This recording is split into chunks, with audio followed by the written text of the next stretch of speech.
Hey guys, welcome back. We're doing a video today on the divine masculine and divine feminine, as well as the wounded masculine and the wounded feminine. The goal of this video is to bring awareness to the masculine and feminine polarities and to bring and ignite healing within the collective. By being aware of wounded feminine and masculine traits within us, we can essentially bring healing to ourselves and live more fulfilling lives. If you guys are new here, my name is Leah, aka the Cosmic Rose. We do topics on astrology, tarot, and spirituality.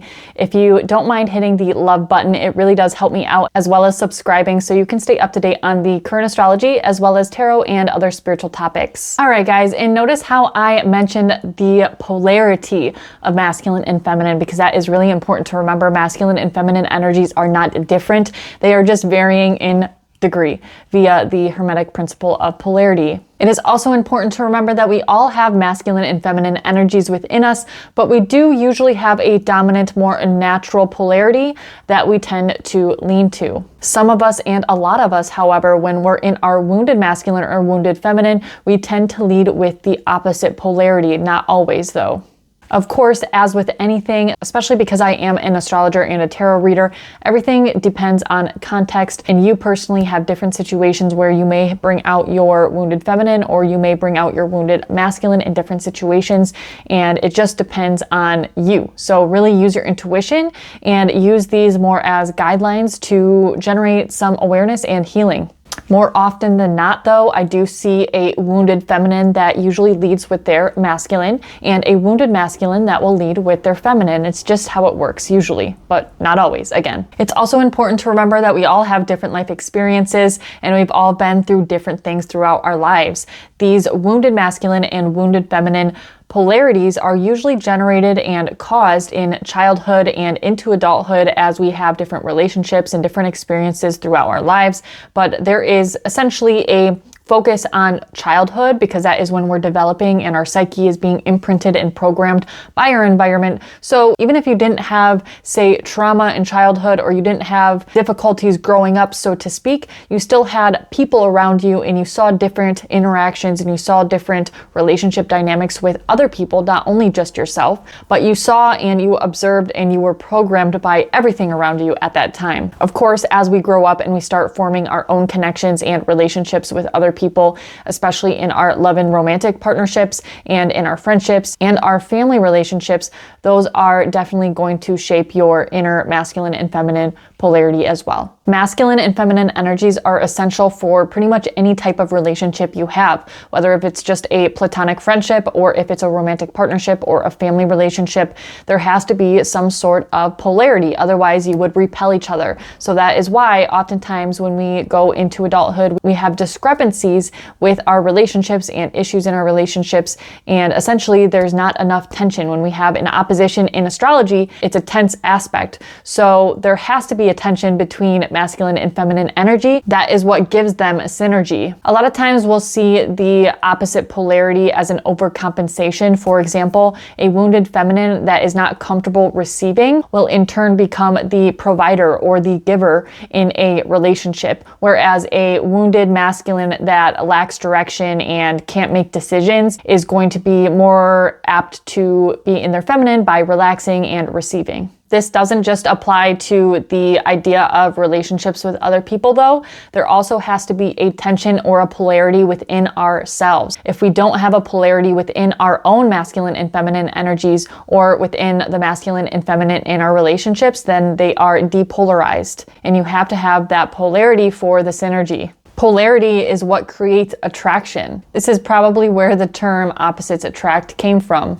but that is only on a purely energetic level. On the surface, they probably appear, or people in your life probably appear to be somewhat similar or very much similar to you, but on an energetic level, it's just the right amount of polarity. All right, and now we're going to dive into the wounded masculine and the wounded feminine. I think I'm going to start with the wounded feminine. Also, just a disclaimer, these are just for your inner wounded masculine and wounded feminine, and usually, as I mentioned several times now, you can have a wounded feminine if you are a male, and you can have a wounded masculine if you are a female. It's usually just going to present itself in the wounded dominant energy type, or sometimes there's an overcompensation of the opposite, if that makes sense. Just use your intuition, and really the key here is to try to get back to your dominant energy polarity through healing both your wounded masculine and your wounded feminine. So the wounded feminine, of course, the key ones that we're going to talk about are going to be insecurity, codependency. Usually she is a people pleaser and she's an overgiver. She gives too much of herself, and she is basically going to do anything that anybody asks just to be liked or loved or accepted. She is an extremely emotional and sensitive person, and this is different from the divine feminine. The divine feminine is in tune with her emotions. The divine feminine is very emotional indeed, but the wounded feminine is going to be overly consumed by her emotions and not able to regulate them. She has extremely low self-worth and is not able to set boundaries with people in her life and with herself. She carries a lot of guilt and shame, and she also has this kind of internal or external victim mentality and feels sorry for herself and wants other people to feel sorry for her. And this essentially is just stemmed from wanting some sort of validation, or wanting love really is the core of it. She feels powerless. She's afraid to speak up for herself, and she is constantly apologizing for herself and probably for others. The core chakras that I associated with the wounded feminine would be the root, the solar plexus, and the throat. The root chakra being that she doesn't feel safe, and this is where victim mentality is stemmed from. There is usually some sort of financial difficulties in the wounded feminine, but she doesn't feel safe, she doesn't feel protected, she doesn't feel grounded, and that is how basically everything else is set off from the root chakra. So there is essentially a issue with her childhood, and also being in tune with her body, because the root chakra is what grounds us into the earth. She's probably very disconnected from her physical body, which is very out of alignment for feminine energy. For the solar plexus chakra is our sense of self. And the wounded feminine basically finds her identity through other people. She's searching for that validation outside of herself. A lot of wounded feminines that I have seen in the past will, seek external validation by dressing provocatively, or, searching for that love or attention everywhere except for within her core self, the solar plexus. Of course, it does relate to more than those chakras that I mentioned, because it just came to me. Obviously, the sacral chakra is associated with your sexuality and your creativity, and that is definitely something that is present in the wounded feminine. I just see the wounded feminine more as a solar plexus issue, although the sacral is certainly affected. I also have noticed in wounded feminines, they kind of weaponize their sexuality in a way. Not all of them, so don't take that if it doesn't resonate for you, but that can definitely be stemmed from childhood. But also getting the love and validation that they are missing through their sexuality, essentially. Of course, that can show up in the masculine as well. And then with the throat chakra, she is unable to speak her truth.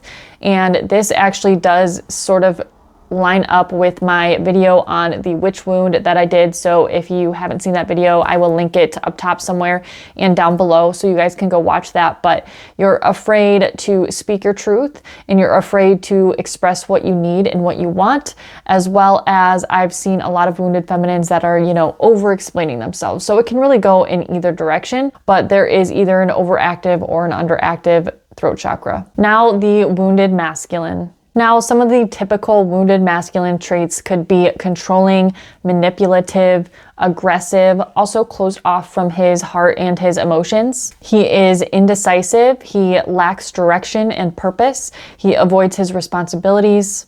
He is somewhat unstable, emotionally unavailable, and he could be overly competitive, whereas the divine masculine has a healthy amount of competitive energy within him, but the wounded masculine will be overly concerned with competition and basically turn everything into a competition. A lot of wounded masculines will veer on the side of abusive. This kind of stems from, being overly aggressive or just like too much in their macho masculine energy, and they're overcompensating for a lack of something else, which is essentially insecurity. They can also be very defensive. They can struggle to feel or have any sort of emotion. You will rarely see a wounded masculine cry. That is 100% true. And they are very much run by the ego. And I don't mean that in a bad way. I mean, this is the wounded masculine, but it's where we all need a healthy amount of ego, right? We have to have ego to survive, and masculine is more in their ego anyways. That's just how they're wired. They are wired to protect and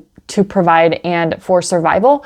So masculine energy needs ego, but they aren't balanced with emotion and feeling, and they haven't balanced out their internal feminine. They can also be extremely selfish and materialistic. Now we're going to get into the divine feminine and divine masculine. Also keep in mind these traits that I'm naming, you don't have to have like all of them. If you have some wounded feminine aspects and some wounded masculine, you don't have to have all of them. They're just different ways, and different people, as I mentioned, are going to express their wounded masculine and feminine differently. So just take it how it resonates and use this as a tool to become aware of the shadow and generate healing. So my divine feminines, you guys are going to be extremely expressive, and this can show up in a variety of ways, but you're not afraid to express yourself with the world around you in whatever way, shape, or form that resonates for you. You're very creative, you're not afraid to speak your truth, and you're not afraid to express yourself for who you really are. You have a fluid and well-running and flowing solar plexus and sacral chakra. The divine feminine is receptive, knows how to receive, and also knows how to nurture. She is very reflective, but also open and warm and welcoming. She is extremely empathetic, compassionate, and loving, and she's not afraid to showcase her love to the world. The divine feminine functions best when she is in flow state. She doesn't really do super well with overthinking things or being overly logical or controlling of a situation. She really just needs to go with the flow of life and be open to what life has to offer. She is extremely intuitive, and she is okay being vulnerable and feels safe within her body. She can speak up for herself and set boundaries when needed, and she loves herself first and foremost. Now the divine masculine is going to be extremely direct and to the point. He's very decisive. He's able to make decisions. He's stable, grounded, secure. He is the protector and the provider, whether that is of safety or resources and money, but he is the provider. He plans, leads, and has a discipline. He is accountable for his actions, and he is extremely encouraging and holds space for the feminine. He is competitive and confident, yet at the same time humble. With the word humble, you have to be able to be aware of who you are and what you bring to the table, but you're not flaunting it. They are very present and giving. I actually think I forgot to mention in the wounded masculine part which chakras I associated with the wounded and the divine masculine, but for the wounded and the divine masculine, the chakras I associated with them would be the sacral chakra, the heart chakra, and the third eye chakra. The sacral chakra for the wounded masculine will a lot of times be overactive, and they are basically replacing their block in their heart chakra with their overactive sacral chakra. They're trying to get sexual gratification as opposed to love.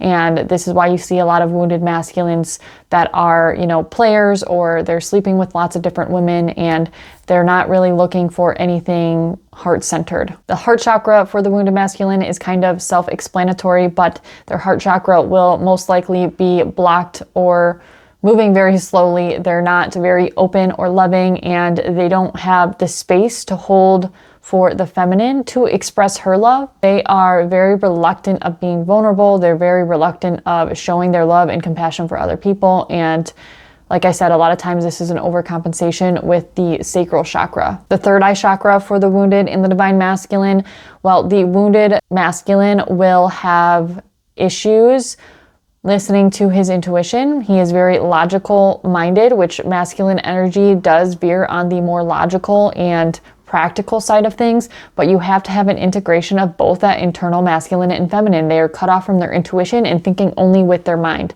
They're thinking only with logic, and they're thinking only about the tangible 3D reality, when you have to integrate both your masculine and feminine to have a polarity within yourself.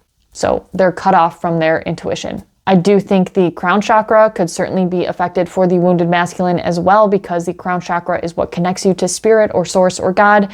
And a lot of wounded masculines are atheist or don't have a connection with the divine at all. So therefore, they don't listen to their intuition. They don't have a relationship with God or the divine at all. And they are disconnected from the spiritual realms of life. So that is all I have for you guys. I hope you enjoyed this video on masculine and feminine polarity energy dynamics. I really hope this helps you just to become aware of some shadow aspects of the wounded masculine and the wounded feminine, so we can generate healing awareness and bring the shadow to light, so that we can all be in our truest divine feminine and masculine energies. If you guys did enjoy this, please do hit the love button. It really does help me out, and hit subscribe so you can stay up to date on astrology, tarot, and spirituality. And if you guys want to book personal astrology and or tarot readings with me, you can shoot me an email or a DM on Instagram or TikTok, and we can set that up for you.